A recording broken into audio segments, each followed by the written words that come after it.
morning, Nigeria. Good morning, Lagos. How are we all doing? How are we all doing? Beautiful, beautiful people. Welcome to another episode of UpYou with Ezinne. Okay? Yeah, so this month our theme is aligning hearts because before we lead at all, not to mention of leading well, before we lead well, before we build anything meaningful, before we show up powerfully in the world, our hearts must be aligned. Too many women are doing all the right things, they're doing everything right on the outside, but they are slowly losing themselves on the inside. We look good on the outside, but on the inside, the turmoil is almost consuming us. So today's conversation is for every woman who has ever wondered, must leadership cost me my softness? Must power require me to become hard? Must I lose my soul to succeed? So come in here, beautiful people. Let's do this. Finding self, finding purpose. My name is Ezinne Kufrekanem, and I'm your host. Before we dive in, please take a moment to like and share this live stream. Let's spread the word and bring more people into this meaningful conversation. I am certain that is one that you will connect to if you've ever wondered, where did the woman in me go to? Why am I suddenly hardcore all the way? Okay, so we're live on YouTube and Instagram. Follow us at UpYou with Ezinne across all platforms and catch up on past episodes across all our platforms, our YouTube podcast channels. We're everywhere because we don't want you to miss a thing. Whatever your preferred social platform, you'll find us there because you matter. You matter to us, and it's important we reach you every week. Every week. So welcome. Like the stream, share the stream, get your friends in here while I go in search of our guest. Stay with me. Don't go anywhere as I bring up our guest for today. Yes. Go get your friends in. Our guest is in the studio, and it is time to let you know who we have on today's show. Okay, ladies, and I'm sure some gentlemen are here as well. My guest today is a woman whose life and work sit at the intersection of depth, courage, and conviction. Her name is Dr. Omam Agboro. I'm going to give you a paraphrased profile because, man, if I begin to read her profile here today, we are not having this conversation. But I urge you to go to all our social media platforms and read it for yourself. Dr. Omam Agboro is a lecturer of philosophy, a cultural strategist, and a womanist thinker. But beyond titles, she is a woman who has thought deeply about power, leading, values, identity, and what it means to remain whole in a hostile world. Dear everyone, world over, please join me in welcoming to the show this morning, Dr. Pat. Good morning, Hello. Doc. How are you doing? Fine, thank you. Good morning. Good morning. Good morning, Ezinne. Good morning, everyone. I'm sure you guys have had a wonderful time in past editions, and let's pray that today will also be a wonderful time and fulfilling for everyone. Thank you for the modesty. Thank you. Thank you for the humility. But knowing you and knowing what we know, today is going to be absolutely wonderful for Fine. everyone. You look Thank you. amazing. I'm trying to smile like you. Thank you. They're making me blush.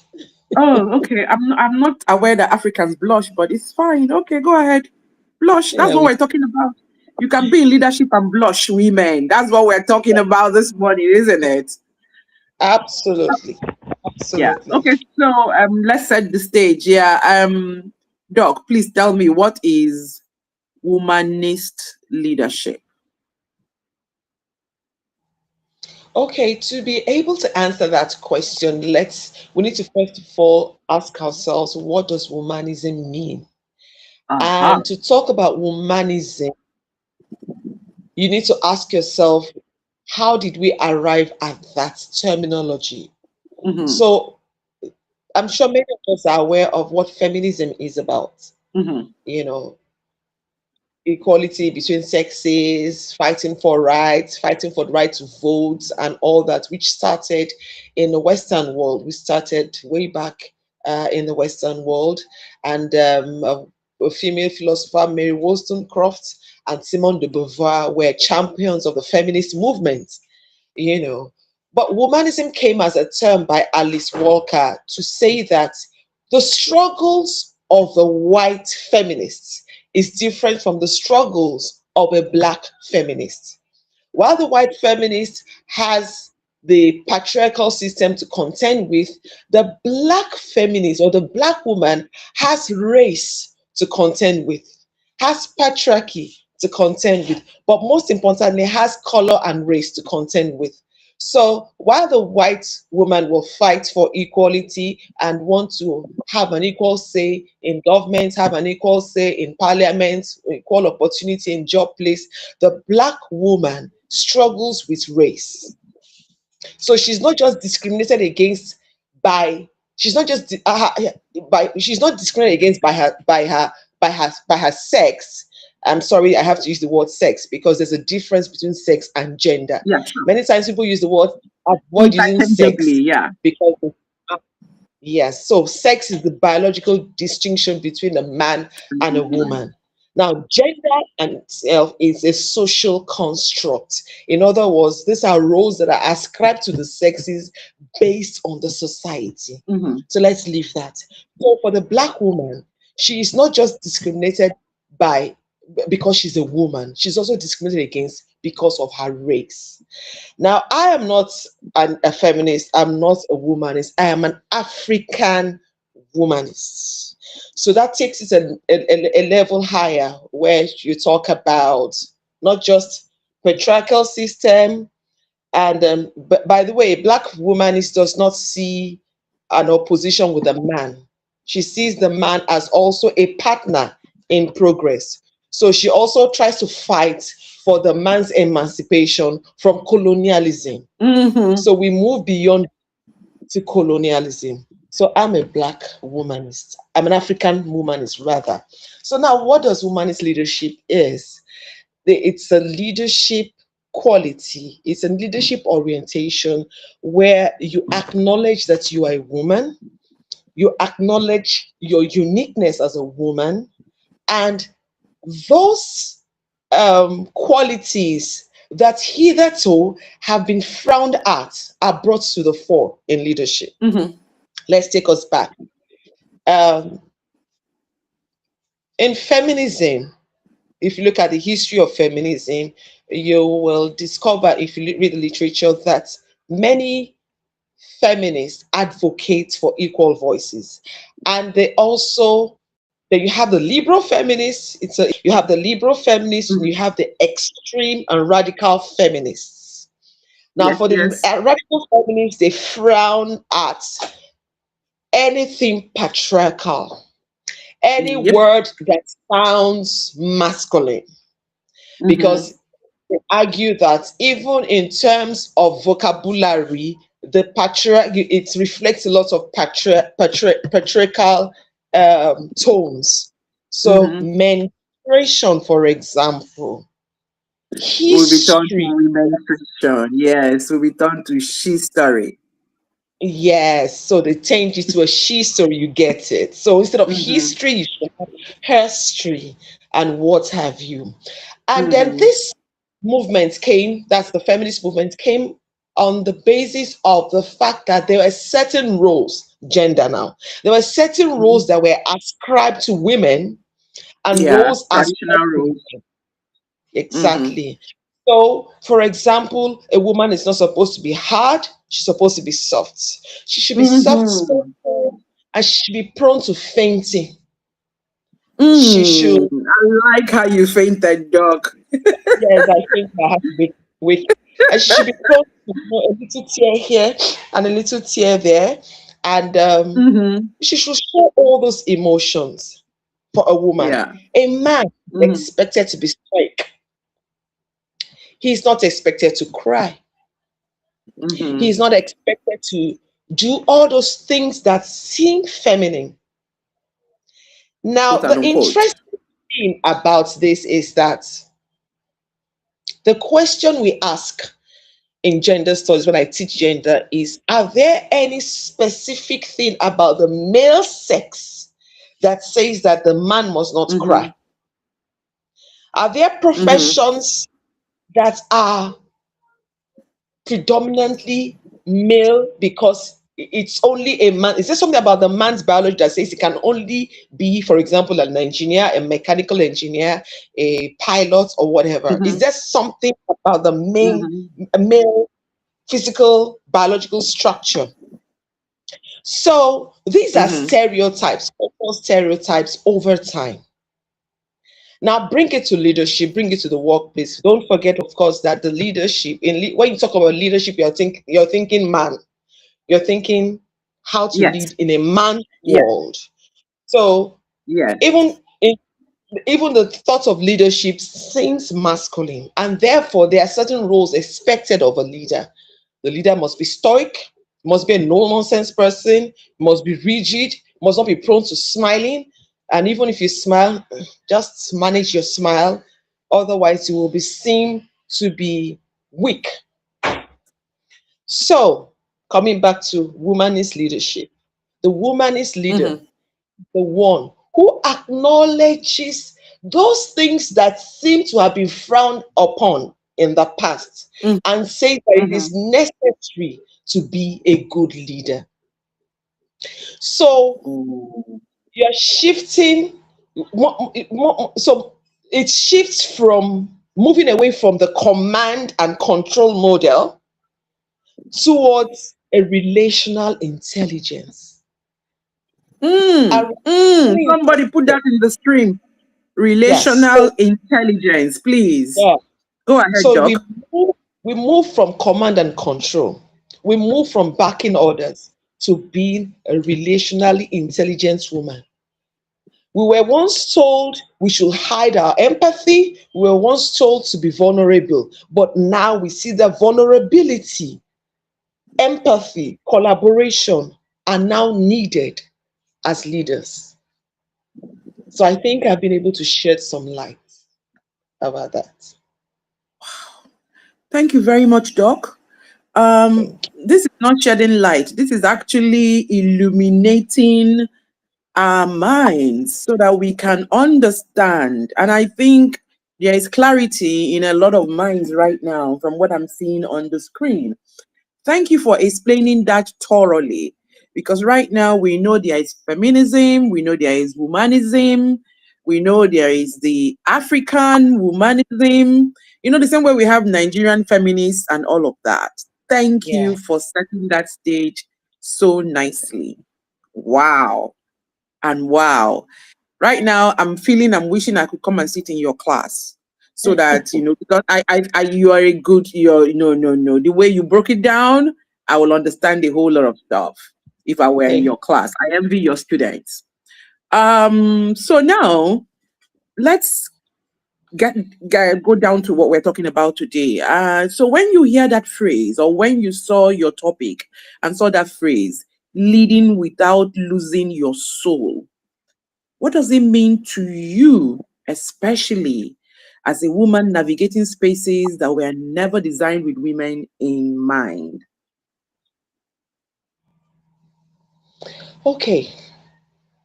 So this question is a natural flow from the previous my previous explanation of African womanism or a womanist leadership Mm-hmm, or a womanist leader rather. mm-hmm, So leading without losing your soul.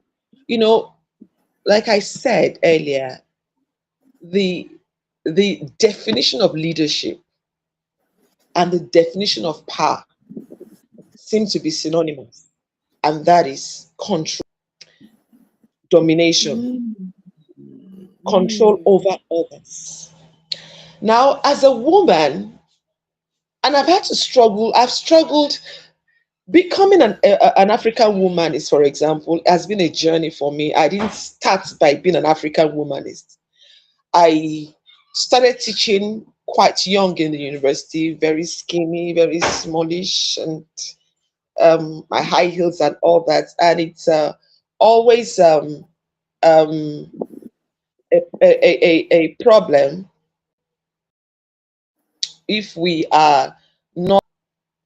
That there's a problem of, or the challenge of being taken seriously, because I didn't look like the typical lecturer. Mm-hmm. I looked like a student. So I had to struggle to assert myself and let people know that I am in charge of this class. Yes, I know And that feeling. yeah, in the process of that, I began to come up as hard, as wicked. If you ask students in the past about me, they will say she's a thatcher. Okay?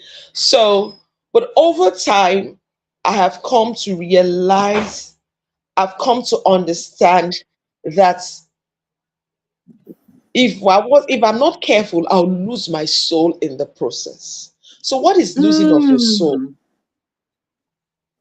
You lose your femininity. Your femininity actually should be an asset, a positive Mm-hmm. asset. And Mm-hmm. when I say femininity, I'm not talking about the physical feminine. I'm not talking Mm-hmm. about that. I'm talking Mm-hmm. about Mm-hmm. Mm-hmm. kindness. I'm talking about empathy. I'm talking about relationship, building a relationship, building trust, you know. So for the womanist leader, leading without losing your soul, we have to redefine power, where power has to shift its focus from power over others, which is control and dominance, to Mm-hmm. power with others, which is influence and alignment.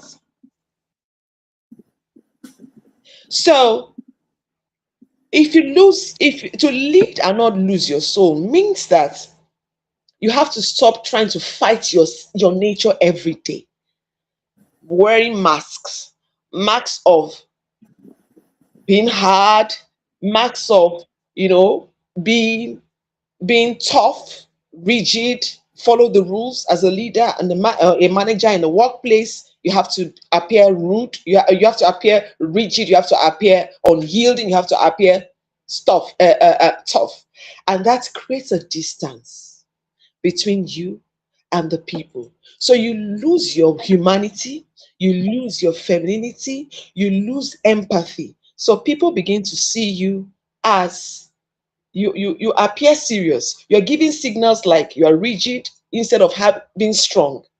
You want to appear strong, but you actually appear rigid. You want to appear, um, you give the sense of apathy instead of objectivity. You give a sense of insecurity. Because when you become so rigid, people begin to say, there's something insecure about this person. There's something she's trying to protect. And you know, insecurity comes from the desire to want to protect certain things so that you do not appear vulnerable. So you give off the sense of insecurity, you give off a sense of being rigid instead of being actually strong. So lose this when you begin to do that, you are losing your soul. You're Mm. losing your soul. You begin to realize you refuse to understand that vulnerability is actually strength.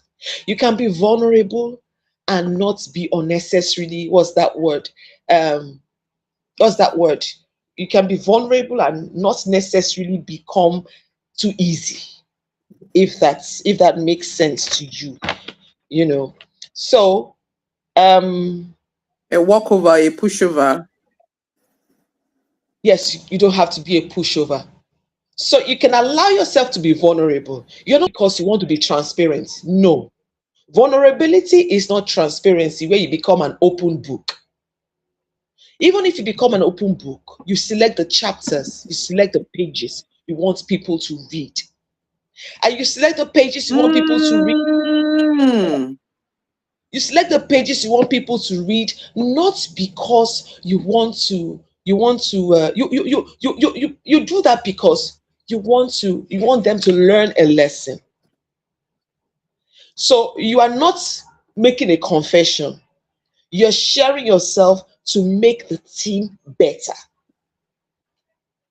So yes, you can be an open book, but you choose the pages. And the pages you choose has a purpose to make the team better. Thank you. No, Doc, thank you. Yes, you can be an open book, but you choose the chapters you want people to read. And even in the chapters, you choose the pages you want them to read. Because all you want to do is to make a point. Oh, Exactly. wow. Classic. Somebody please capture that for me in the stream. That needs to come up on the board, man. That is very classic. Thank you for that. Thank you so much, Doc. And Because what you just said now. might I add something? Can I add something, please? Yes, go ahead. Okay. Yes, please. So the thing is, the broken parts of your story oftentimes is the part from which you are able to lead better. It Mm. best from the places where you were once wounded. So you are not vulnerable. You are not showing your wounds that are in the process of healing. You are showing your scars. Your wounds have healed. So it is your scars you are showing. I'm showing you my scars because I want you to learn. I'm not showing you my wounds because I'm still processing. I'm still trying to heal. I'm showing you my scars. I am being vulnerable. See, I've been there before. I've had this issue before. This is what happened to me. And this is how I was able to navigate it. I was burnt in the process. I was stabbed in the process. I was injured. I was wounded. Look at the scars.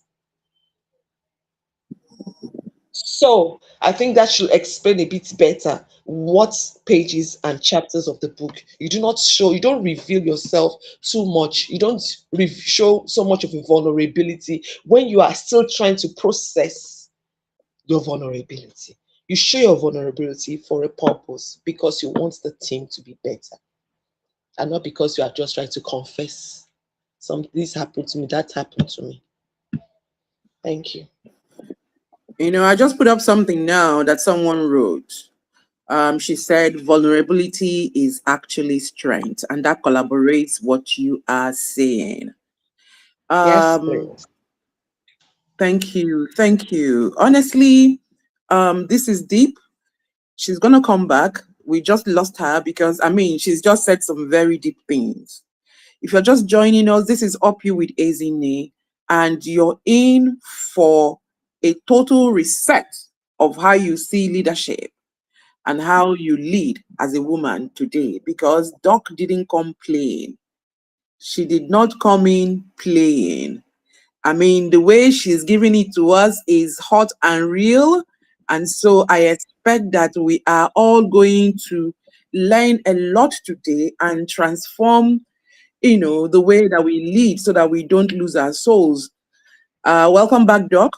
When you were talking before you went off, I was just saying, oh, this explains it. This explains why people say you're rigid, you're hard, you're unapproachable, and you're really not any of these things. And I'm sure like someone like me, for instance, I'll be wondering, are they talking about me? Because you know that you're actually someone that can be approached and someone that, I'll give an example. A couple of weeks ago, something happened between someone and myself, and the person disappeared. I just opened my mouth and said something, and the person froze and disappeared.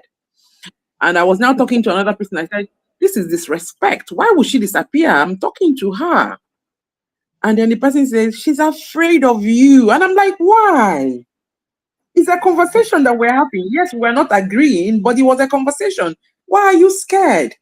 But now that you're talking, or when you were explaining, I was like, I just put myself in that person's shoe and I'm like, Ezinne, you're not an easy person, yeah? You don't come across like an easy person, yeah? So, I mean, just imagine, I now get it. I now get it. I now get it. So thank you. Thank you, Doc. And I'm sure I'm not the only one who's like this, So clearly you have redefined leadership. It's no longer power over people. Yeah. So it is more like collaboration. It's more like, alignment.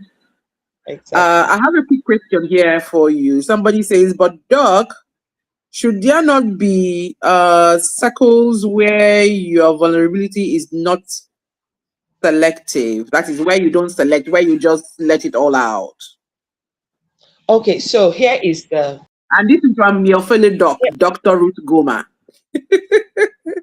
Okay. Oh, okay.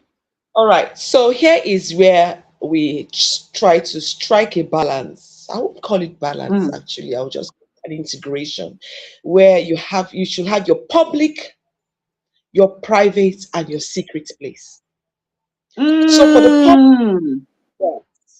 for the public, for the people, your team, the people you're leading at workplace or wherever, the public, what they are allowed to see is your vision, your values. Very, very important. You see, for a woman the leader that must not have soul, she must have a sense of value. And these values must be communicated. Oftentimes, resentment comes in when a line is crossed. And in your mind, you drew that line, but you did not spell it out. So the line is crossed, you tolerated it today. It is crossed again, you tolerated it. I beg you, I beg you, I beg you, I beg you in your life. And everybody is wondering, what have I done wrong? You understand? So values should be communicated clearly. Your vision should be communicated clearly. And the lessons you have learned from your struggles can be communicated. That can be made public. The lessons you have learned from your struggles, your scars, that can be public.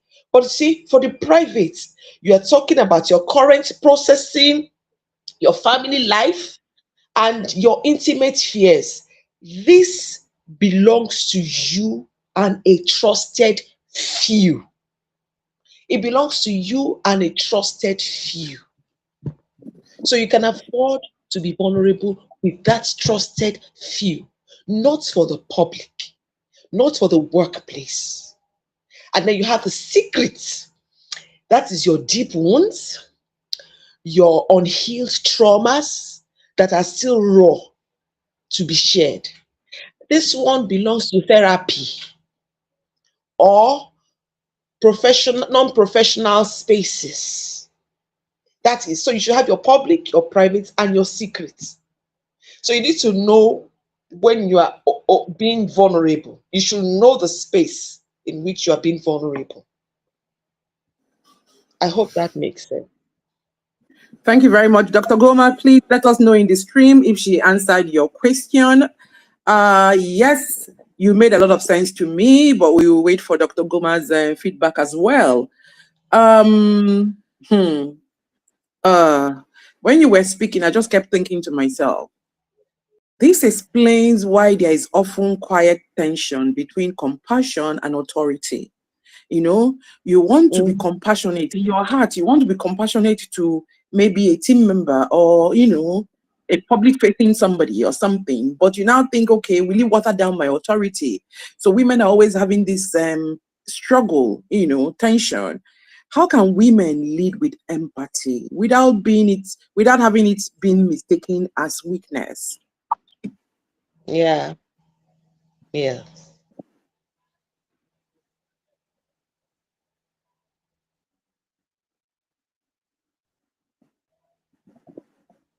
Doc.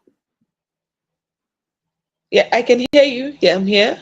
So I asked the question. I said, how can women lead with empathy without having the public mistake our empathy as weakness?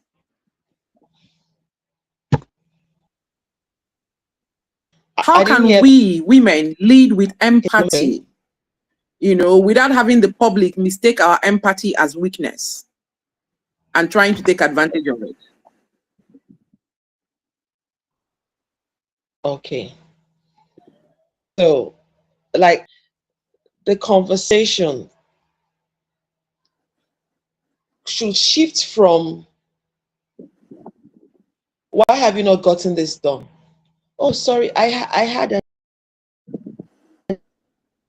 blah blah blah blah. That's business being done. If you know you cannot do it, please, you can resign. That's one angle. Empathetic, good, and there are two ways, because you can be empathetic and then lose sight of the fact that a task needs to be done. An empathetic person can go, hey, yeah, sorry, hey, oh, sorry. So what should we do about it now? Are you okay? Is everything okay? So you cannot, hey, and then you lose sight of the task. The leader, the womanist leader, for the leader who does not want to lose her soul, you have to strike a balance. You empathize with the person and you ask questions like, okay, then now try to redefine and reset the goals. There is a Mm. goal, there's a task to be done. So is there anything to achieve the task? If you're supposed to submit your report first thing on Monday morning, and you're unable to do that. You're able to do that because you had issues at home, perhaps maybe your landlord threw you out and all that. That destabilizes you. An empathetic boss should be able to understand that. You understand that, but then you still have your focus on the task. Okay, so what the empathetic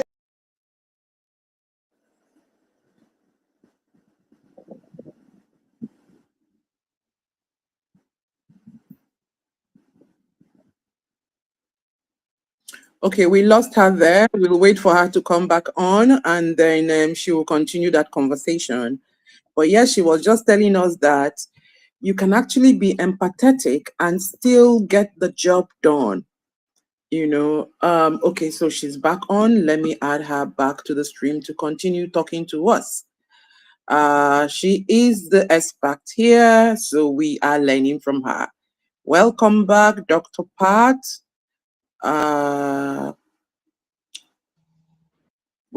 Oh, wow. Okay, yes, we're going to get you back on. Welcome back, Dr. Pat. Thank you. I was just talking on and on. I know. So please, could Yes. you just go back a bit, please? Okay. So I was talking about the empathetic leader. I gave a scenario, I gave a case of somebody unable to, let's say your subordinate is unable to submit a report first thing Monday morning, and you ask, why didn't you? Oh, my landlord things out, so happened over the weekend, I couldn't get it done, and da da da da da da. The traditional power control freak leader will say, that is not my business. You have a task to be done. I don't care about what happened to you. Just get the job done. And please, Yeah. I must get this thing before 9 a.m. this morning. And I'm talking to you at 7 a.m. or I'm talking to you at 8:30 a.m. So if you don't want to lose your job, get this thing done. But an empathetic boss could decide to be, because empathy can also be negative when it does not, when it derails from the task. So I could decide to be, oh, okay, I understand, hey yeah, and I leave it unsaid. That disrupts the whole system. So for me to be positively empathetic, I go, okay, wow, so are you okay now? So where are your things and all that and all that? Okay, so is there a way we can get this thing on my table by close of work today, so I can forward it, and even if I'm the boss, I can say, okay, do you think that will be enough close of day? Now, you are empathetic, you care about the person, but you are also not losing sight of the task. The You're not objective, losing yes. sight of the assignments. So that communicates to the person and say, oh, my boss actually cares. And definitely she will do everything, he or she will do everything they can to get this thing on your table. They're not expecting to be talked down, they're not expecting to be sacked, they expect this person to be to understand, but still stay focused on the task ahead. Brilliant. Brilliant. By the way, Dr. Goma says you slammed it very well. So well done there, Doc. Thank you. You know, one thing we often hear, I don't want to say they often say, we often hear is that women tell a lot of stories. That we know how to come and tell stories that what's that thing? Stories that touch, yes. Stories that touch. So for an empathetic leader, every time they'll come and say, my landlord threw me out, my husband slapped me, my daughter did not sleep in the night. You know, when do you just draw the line? Also, you know that women have emotional baggages we carry, we have emotional labor that we carry, and it often goes unseen and unnamed, and these things come to bear. Could it be some of these baggages that come across, to show us up as hard, as soulless? Or could it also be that, oh, the stories we hear are plenty, and so we're not just there anymore for the stories to be told to us? Well, here's the thing. You know, we women are very we have intuition. We're very intuitive. We and the intuition comes to play, emotional intelligence comes to play. A woman should be Mhm. able to a woman should be able to know the people she's leading. And well, let me give a classic example. Okay. In my class, I give my students assignments. I don't just give assignments, I give them a project work to do. And they have to do their presentations because I believe in interaction. My classes are usually interactive. Mm-hmm. So they're supposed to present in 3 weeks' time, right? Mm-hmm. Okay. Or, no, let's leave that. Let's talk about tests. You know, there's going to be a test. You know, there's going to be a test in 3 weeks' time. Mm-hmm. There is no time. There is always that one student that will not turn up. There is always that one student that lost their father. It's either they lose their father, or they lose their mother, or they were sick. There is always that story. Now, for me, will I now say, because you lost your father? At times, I know it's a lie. But because I have already conditioned myself to say, I'm going to give so, and so space of time for makeup, I could harass you and say, okay, fine. Sorry, I missed your test. Okay, so what happened this time around? And actually, I said somebody died, Abby. They know you caught them, they will smile. And you know what? Just go and gather the people. All of you that missed the test, just go and do it. I have already created a timeline for myself. I have also created a little gap for them to be able to do Mm. their own job. Because people will come and tell you stories. You are not a witch to know whether the stories are true or not. You can't spend your energy or dissipate your energy trying to investigate 200 students' background to be sure that they're telling you the truth or not.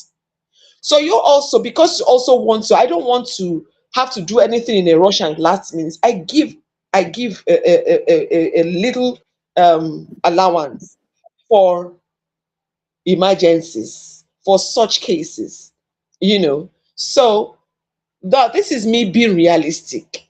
This is me being understanding the fact that human beings will be human beings. They will always come with their excuses. But you see, it gets to a particular stage where those excuses are no longer tenable and they themselves will know. So rather than Rather than fail, they will do everything they can to comply. Yeah, there'll still be one or two persons that refuse to come. Maybe the person went on a trip to Dubai with her boyfriend and they come back. That one I cannot help you. However, I could also give a leeway by saying, okay, you know what? You do, instead of answering 3 questions in exam, you will answer 4 questions. So when people are using 2 hours to answer 3 questions, you use that same 2 hours to answer 4 questions. So you choose. Are you with me?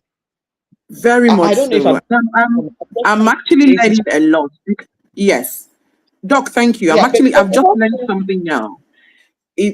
So what I heard is when you're setting your timelines and everything and your boundaries, still just make some allowances for people that will turn up with their stories. Expect it.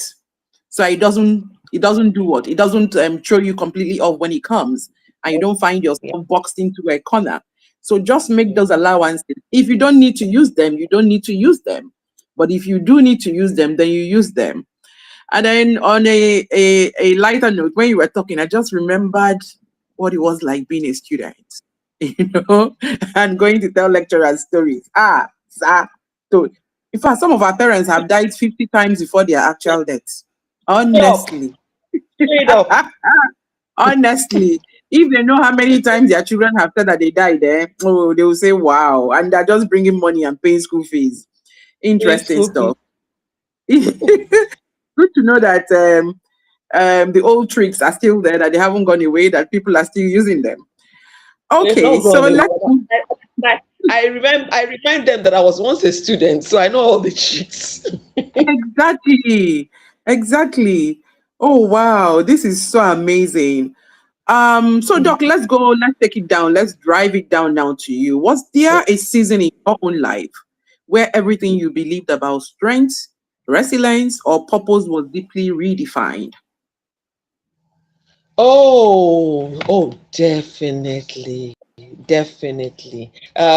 That's when I realized that I don't have to lose myself to get the job done. I didn't have to, and it took a very long time. For some people, it takes forever. For some people, they realize that quickly, and then for people who don't have mentors, they either struggle with this and they end up, you know, destroying themselves over time, or they stumble. I had to stumble.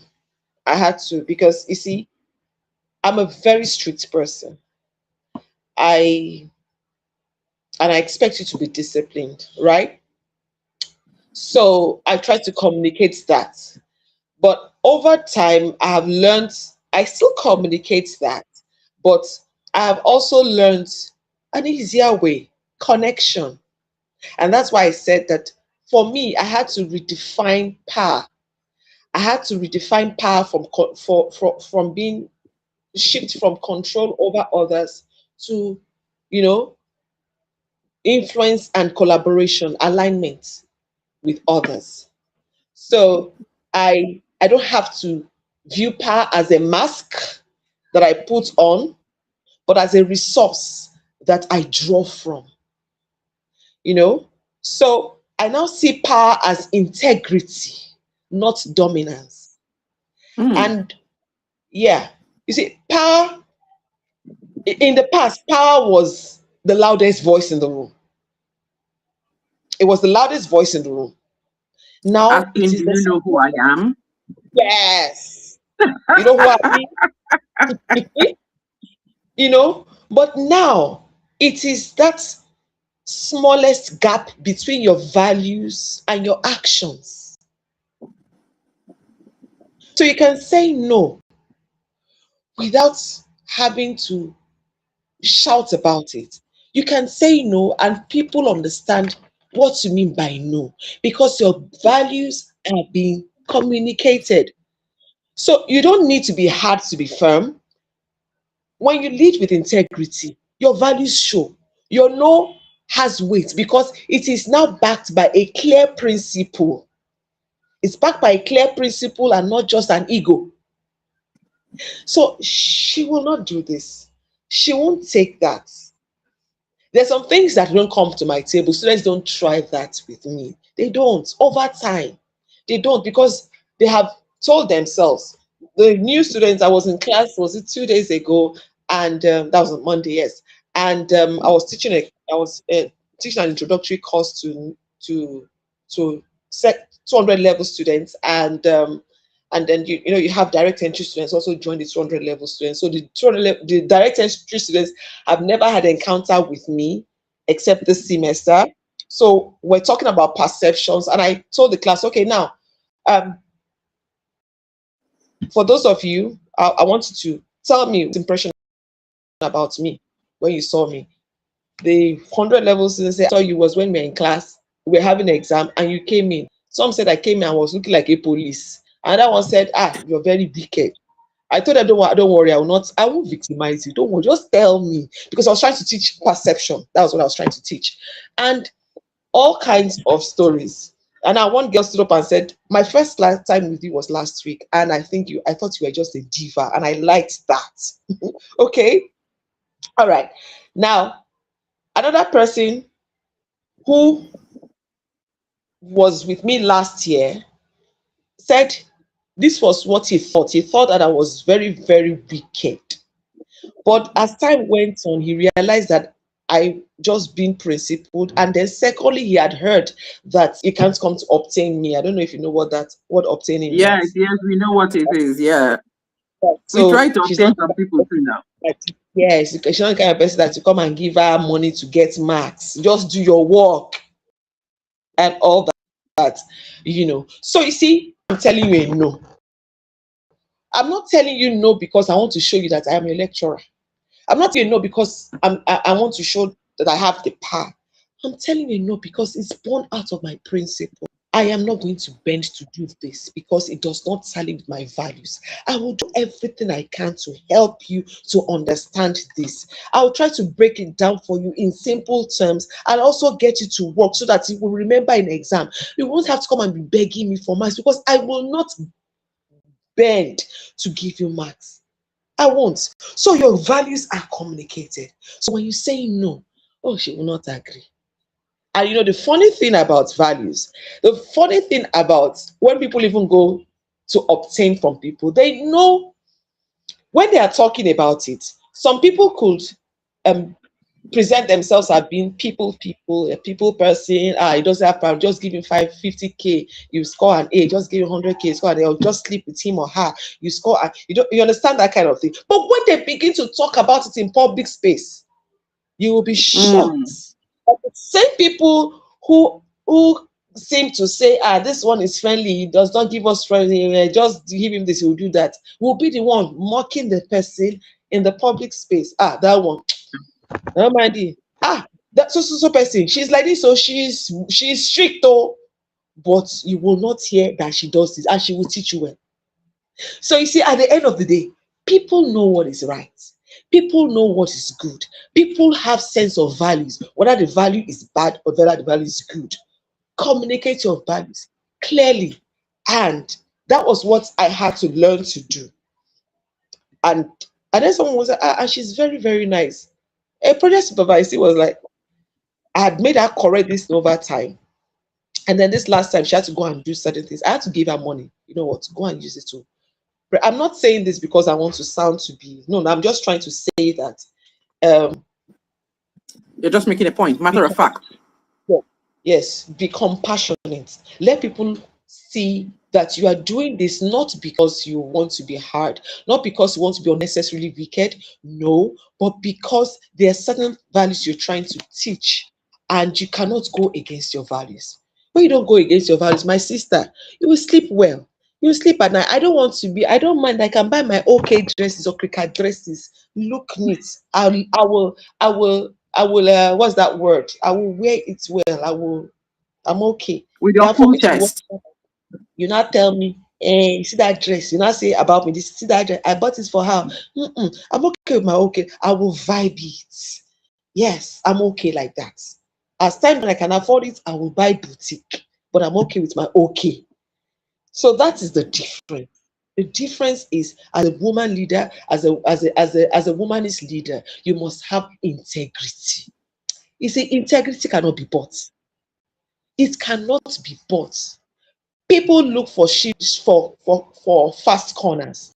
People, there's also the situation where because of your values, you miss out on some opportunities. Oh yes, it happens. You miss out on certain opportunities, but you see, at the end of the day, you are able to you are able to tell yourself that, hey, this is me. And don't forget that one thing that people don't really understand is that high value people, they look for integrity leadership. They look for people who have integrity. In the highest tier of leadership, hardness is common, but integrity is scarce. Hardness is common, but integrity is scarce. So you find that the most visionary mentors and sponsors are looking for not just people who can do the work, but people who they can, trust with their legacy. That is what distinguishes the girl from the boys or the women from the girls. People they can leave a legacy to. So I'm not just looking for somebody who can get the job done, but I'm also looking for somebody I can trust with my legacy. So when you choose your right values, you are signaling the right people. You are signaling the right people that you are a high level player. You are not just a worker, you are a steward.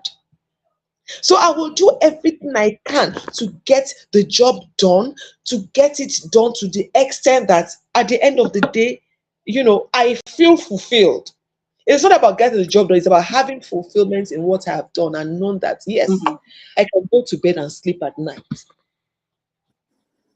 Don't forget, anybody can get the job done, but not everybody have integrity. I choose Wow. integrity over every other thing. Integrity might not get you into some rooms. I want to reiterate this. You might miss out on opportunities, yes, and you might be building your CV by cutting corners. You can build your CV, you can build profile, but you can't build name, because when the push comes to shove, people are looking for people with integrity, not just somebody who can get the job done. Get the job done, but also have some level of integrity. Thank you. Thank you very much. You've said so many deep things. Our comment section is popping. It's popping so long that it's now longer than my screen. But I'll get to all of you. Keep the comments coming. Thank you, everyone. We see you. If you're just joining us, this is UpYou with Ezinne, the show. So, Doc, when you were speaking, you mentioned the word ego. And I noted that to Yeah, come back to it. Because most of the time, that is what undoes us. Is there anything like undoes or undo? I know undo. Is there undoes? Anyway, I so don't it is our know. I've ego. not heard of that. Is our it's our ego that unravels us most times as women. We feel very full of ourselves, all puffed up and pumped up, and then we begin to talk down at people and carry on. Like we're no longer women. Like all the things that you've been talking about, the qualities, the values, and everything that makes us women are not just there anymore. So thank you for reminding us that we need to get our ego in check and put it under control. Thank you very much. Thank So you. my question to you now is also in relation to the young people, some of whom you teach. And if a young woman is afraid that choosing integrity and values might cost her opportunities, what would you want her to know? Because most of Yeah, the times, the young women cut corners. yeah. But I think I've spoken to that. But in addition, I think it's very important that women mentor women. You know, when we are able to mentor the younger ones, or when we have mentors, we are demystifying a lot of things. So we are no crisis is demystified, fear is demystified. So we a standard for leadership is created. Now, I also need to point out here that apart from mentors, a mentor should move from just mentoring to be a sponsor. Mm-hmm. Yeah. So a mentor talks to you, Mm-hmm. a sponsor talks about you. Yeah. Especially in rooms So where you're not. when, yes, especially in rooms where you're not, especially in rooms where you're not, they talk about you and they pave way for you. So when older women use their hard-earned social capital to clear the path for those coming behind, that is sponsorship. So they are going beyond talking to you, advising you, and also clearing the path for you. So at the end of the day, they demystify the scarcity myth that there is only one table, there's only one seat at the table. And then women begin to fight themselves to get to that seat. Mm. Yes. So, but when women mentor women, they make the younger ones understand the fact that, see, I've cleared the path for you. Create more seats for other women to play at the table. That demystifies that one seat. You see, it's that one seat myth that makes us fight each other. Do everything, cut corners to get. If we teach our mentees, if we get the right values from our mentees or from our mentors, we understand the fact that value is important than opportunities. Opportunity is just a game, it's just a number out of several opportunities you get. Because you see, at the end of the day, if you cut corners to get those opportunities, you will do everything you can to stay there. And at the end of the day, you end up being an inauthentic existence. You Mm. believe inauthentic life because everything will now be about performance, about mask. You keep that mask will fall off, you wear another mask. You keep putting up mask upon mask upon mask, and you're not able to sleep at night at the end of the day. Because you won't even recognize your own face. You can't recognize yourself any longer, and you wonder, how did I get here? And you wonder why people just commit suicide. That's a talk for another day. Wow. Stay with me, please. Don't go anywhere.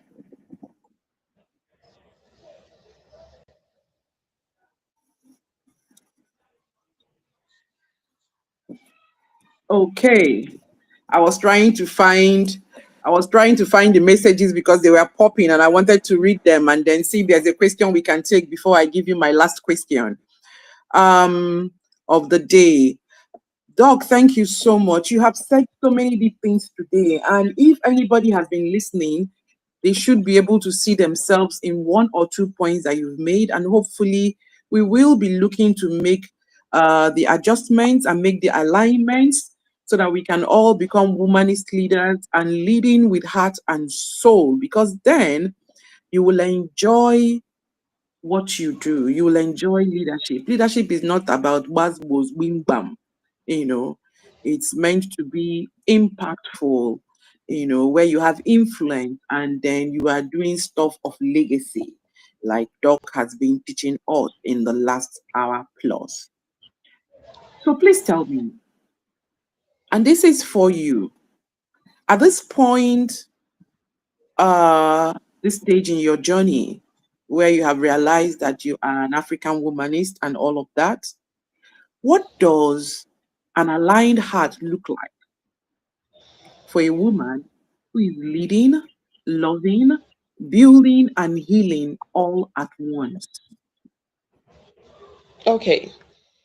Um, how do I put that now? The tendency is to try to strike a balance, but I will not call it a balance. Um, I will call it integration. You know, Okay.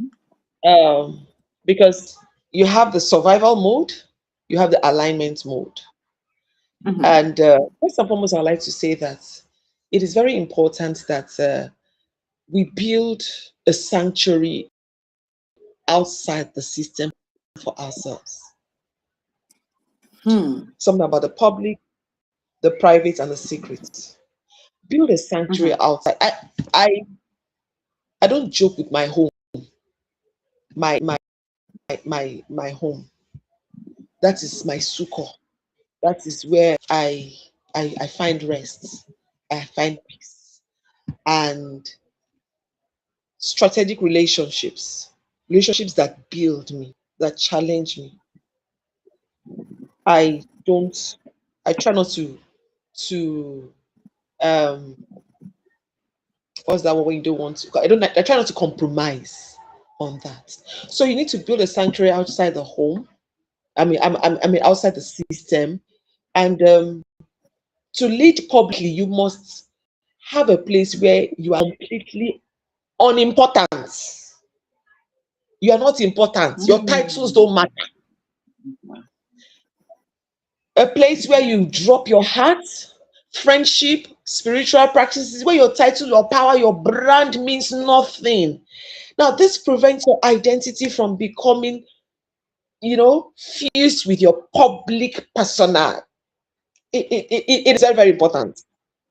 It is very, very important. So, I was talking about the survival and the alignment. For the survival, the tendency is that the survival, when life hits, when certain things happen, the survival mode tells you that you should please everybody to stay safe. When life hits, your values could shift to do whatever it is to win. Do whatever it is to win. So your values are compromised. That's the survival mode. And then you now begin to tell yourself, I can do this alone. But when you are in the alignment state, instead of, you know, pleasing everybody, you protect your energy to stay sane. Instead of having to do whatever it takes to win, you do what is right so you can sleep at night. Instead of having to do this all alone, you lean on your tribe. That's what I call the tribe, your people, your power force, your tribe to get through it. So at the end of the day, what we're saying is that when life hits you, your titles will not define you. It is Mm. you did Somebody the put right. that in the stream. Go It is ahead, Doc. knowing Don't mind me. when life hits you, it's your titles will not define you. It is knowing you have done the right thing and you sleep at night that gives you that satisfaction and say, okay, fine, I've been sacked, but I'm sacked for what? The right thing. Going through this because I've done the right thing. So instead of just talking about balance, you're talking about, you know, integration, your work life, your private space, your public space, your secret place. These are knowing how to navigate is key in all this so that you don't use one and please one and displease or disrupt the other. Knowing how to navigate, which requires some emotional intelligence, social intelligence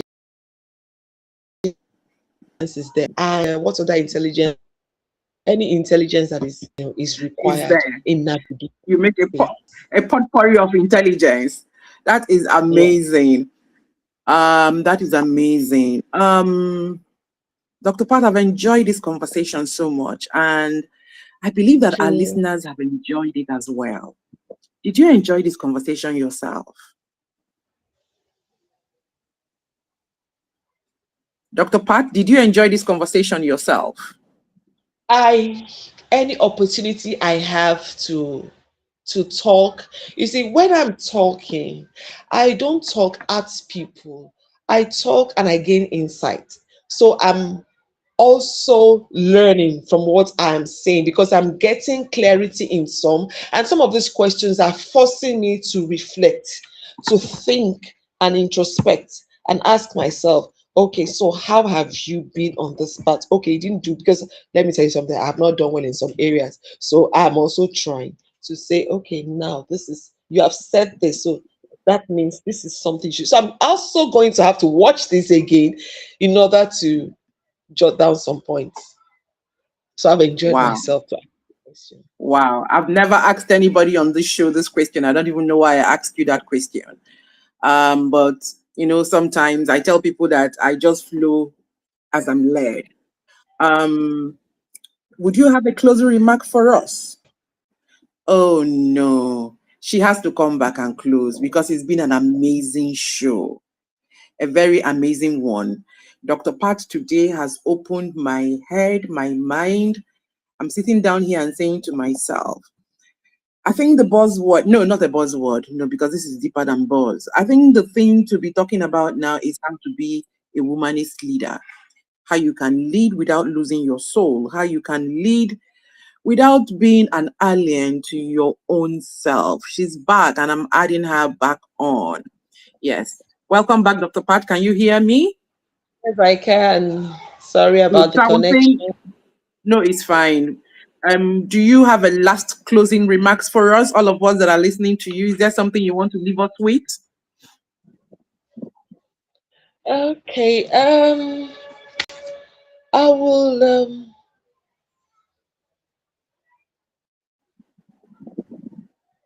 She's So a thinking. woman We're in who, trouble. yeah, because you're actually forcing me to think, and I like that. I like that you're forcing me to think. So what would I leave with us to think about?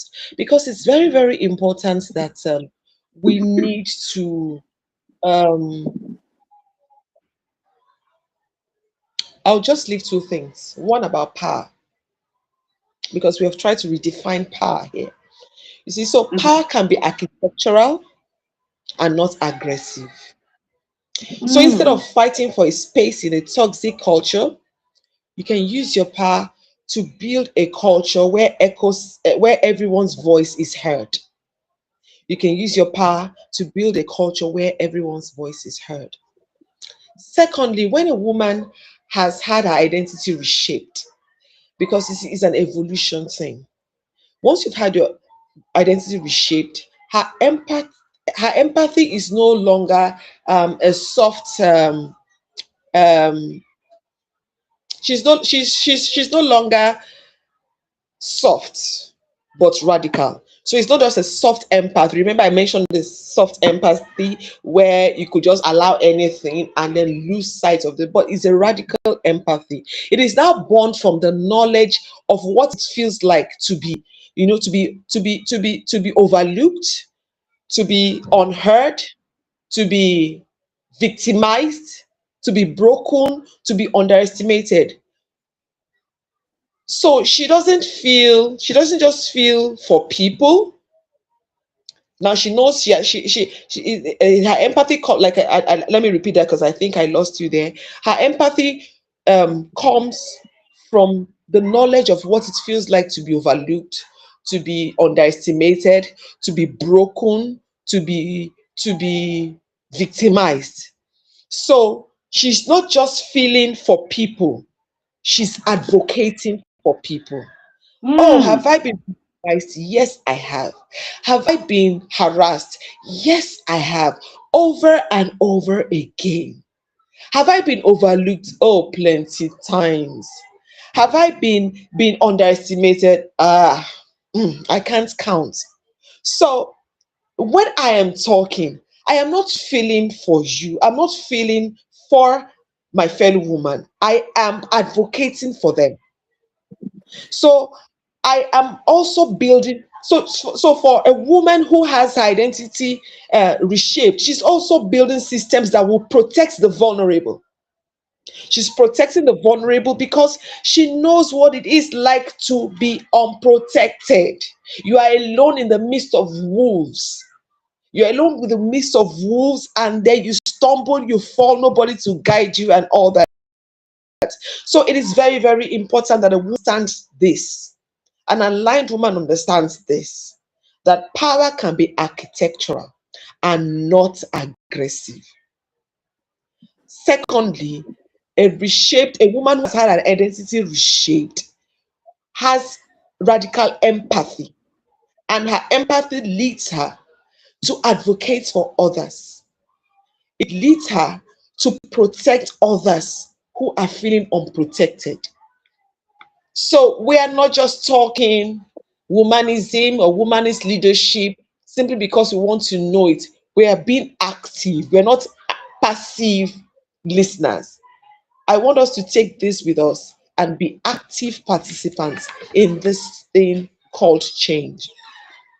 A woman who has identity redefined understands that the broken parts of your story or her story often becomes, the study parts of the leadership. So she leads best from the places where once she has been wounded. You lead best from the places where you have once been wounded, because those are the places where you are most awake. I am sensitive to that pain because I have been there. So I lead from that place. So instead of putting you on the spot, I direct you to, to move beyond that and still get your work done. I don't know if I've lost you again, but I think No, I think I've I said am right enough. here. I am right here, nodding my head and saying, oh my God, some deep sharing going on right here on this episode today. Doc, thank you so much. Thank you for being so real. Thank you for teaching it to us. There's no other word I can use that can tell you the import of what you've shared today. You've shared it as honestly and as sincerely as you can. And this is what we are talking about, a leadership that has soul. You've shown empathy, you've shown understanding, you've That's shown right. that you are actually advocating for women here. So you are not just talking because you want to show us that you know what to say. You are actually also teaching us from your own pain points that you have mastered or grown out of and become this person that can now translate your pain into gain for those of us who are listening to you. I salute you, Doc. I salute you a lot. And I thank you most sincerely for coming on this show today. And please, when I come knocking again, say yes. Many yeses. I looked at your profile and your profile said I many will. first. So It's an now I'm asking honor. you to It's a add privilege. many yeses because there's a lot that we need to glean and draw from you. We need to define and refine and change a whole lot of things as women, so that we can come into that office of a woman, which seems to not be fashionable. We're all now thinking, think like a man, think like a man. And some of us are even going to the extreme, act like a man, execute like a man.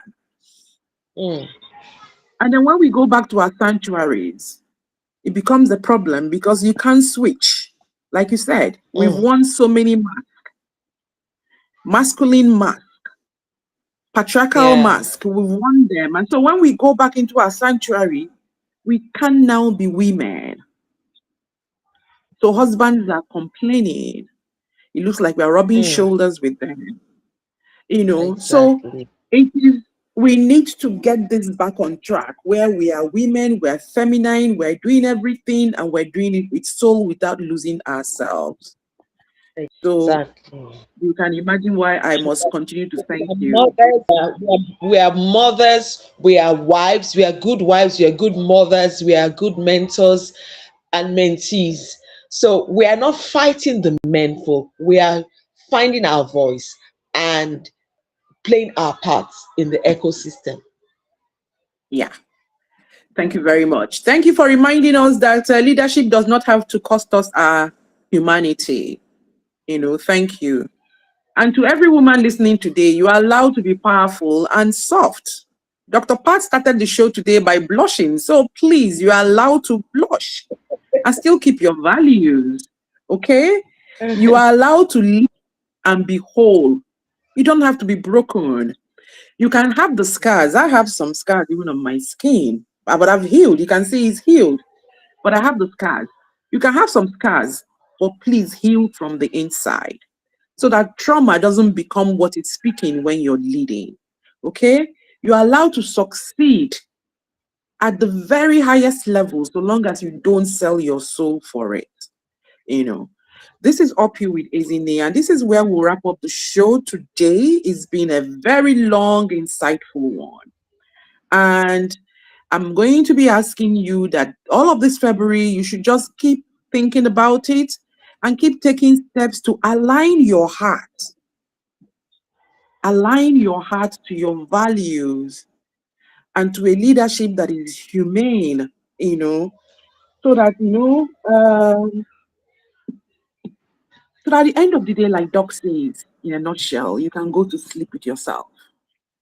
You can look at the mirror and look boldly, eye to eye. The eye doesn't lie. Look into your eyes and see that, oh, yeah, I lost that job because I did the right thing. I got kicked out because I did the right thing. And that way you can sleep easy and you can be entirely woman. It's a very big privilege to be a woman. Let's enjoy it and enjoy it fully. Till I come your way next week, I'm from Dockot Pact and myself, it is UpYou. Bye-bye. Thank you, everyone, for joining the stream. Thank you for your comments. Thank you. Thank you. Share the stream. And let's get those who were not here real time to watch at their own convenience. Thank you and God bless you. Bye, Dr. Pat. Bye. Thank you. Thanks for having me. You're welcome.